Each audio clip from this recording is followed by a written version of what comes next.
Private registered जितने भी मेरे डॉक्टर लोग प्रैक्टिस कर रहे हैं सबको प्रणाम और नमस्कार।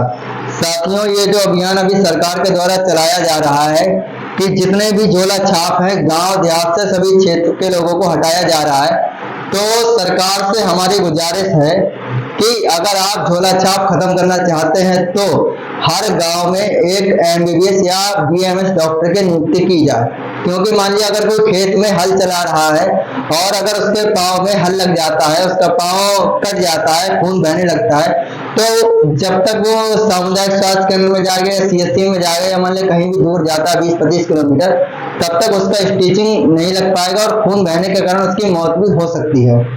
दूसरी बात जो है, मान लिया ये जो प्राइवेट डॉक्टर हैं 20 या 30 रुपए, 40-50 रुपए में अपनी सेवाएं गांव में दे रहे हैं। और आपने जो अभियान चलाया झोला छाप हटाओ, बिल्कुल भी मैं सरकार के खिलाफ नहीं हूँ, सरकार के अंदर दायरे में ही काम कर रहा हूँ।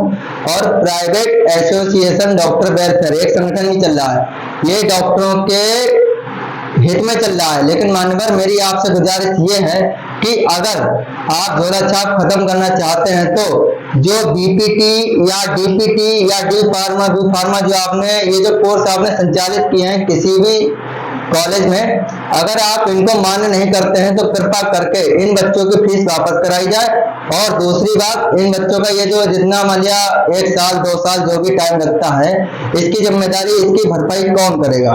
दूसरी बात, आपने कहा कि ओपीटी या मान लिया आंख वाले डॉक्टर, ये जितने भी छोटे छोटे कोर्स जो आप चला रहे हैं इनको आप मान्य नहीं करेंगे। सीएमओ से जो साइन भी करवा करके लाया है, अगर वो आप मान्य नहीं करते हैं तो एमबीबीएस करने के लिए या बीएमएस करने के लिए अगर जो बच्चा किसान को कोई बच्चा उसके पास में पैसा नहीं है तो आप सरकारी कोटे से फिर उसका एडमिशन करा के आप अपने खाते से निःशुल्क उसको कराइए, और ताकि वो बच्चा एमबीबीएस करके या बीएमएस करके कंटिन्यू अपने जहां पर भी बैठता है वो बैठ सके। दूसरी बात, मान लीजिए जब कोरोना आया था तब ये जो सरकार ने तब कहा था कि इन लोगों ने जो भी गांव देहात के क्षेत्र में लोगों जो बैठे हुए हैं इन्होंने बहुत बढ़िया काम किया था, इन्होंने कई लोगों की जाने बचाने का काम किया था। माने मगर अगर ये ना होते तो मुझे लगता है 60% आबादी खत्म हो गई होती। और अगर आज इन लोगों को आप कहते हैं झोला छापती, ये बहुत गलत बात है। मैं भाजपा किसान मोर्चा का फरीदपुर में रहता हूँ, जिला बरेली से आता हूँ।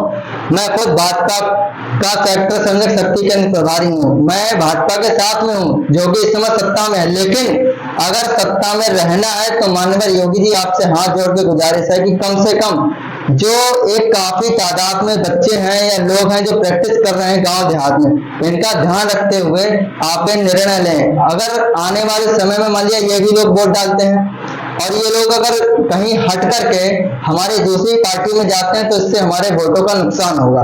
हमें सारी बातों का ध्यान रखना होगा। और दूसरी बात यह है कि जितने भी अगर आप उनको जिसको आप झोला छाप बोलते हैं, अगर अब वो आपके कैटेगरी में नहीं आते हैं तो आप कोई ऐसा 1 साल या 2 साल का आप एक ऐसा कोर्स संचालित करिए जिससे कि ये लोग अपनी योग्यता के अनुसार उसमें इंटरव्यू दे सकें या आपके अनुसार जो भी तय सीमा तय होगी उसके अनुसार ये लोग बैठ सके, उसमें प्रशिक्षण करवाया जाए। तो आपसे हाथ जोड़ के विनती है कि आप ये काम जरूर करें। और ये जो अभियान चल रहा है इसमें कई लोगों का शिकायत सुनने में आई है कि आपकी बात सही है कि गांव में हमने कई लोगों को देखा है कि नीम का पेड़ हुआ या पीपल का पेड़ हुआ उसमें कील टांग करके बोतल लगाने का काम कर रहे हैं। तो ये तो गैर कानूनी है, इन लोगों को बंद करना चाहिए। आप 1 साल की सजा दें या 2 साल की सजा दें, हमें इससे कोई फर्क नहीं पड़ता है। हमारी यूनियन जो चल रही है इनके साथ में नहीं है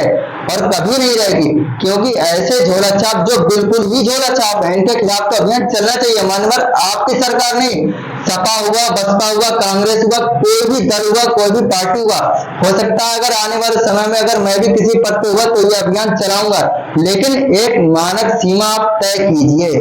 क्योंकि जो भी लोग प्रैक्टिस कर रहे हैं जिनको 25 साल का 20 साल का जो कोई एमबीबीएस डॉक्टर के साथ में रहे हैं, अगर उनके साथ जो इंजेक्शन हॉस्पिटल में लग रहा है भाई ये लोग अपने निजी तौर पर क्लिनिक में लगा रहे हैं तो ये गलत नहीं है।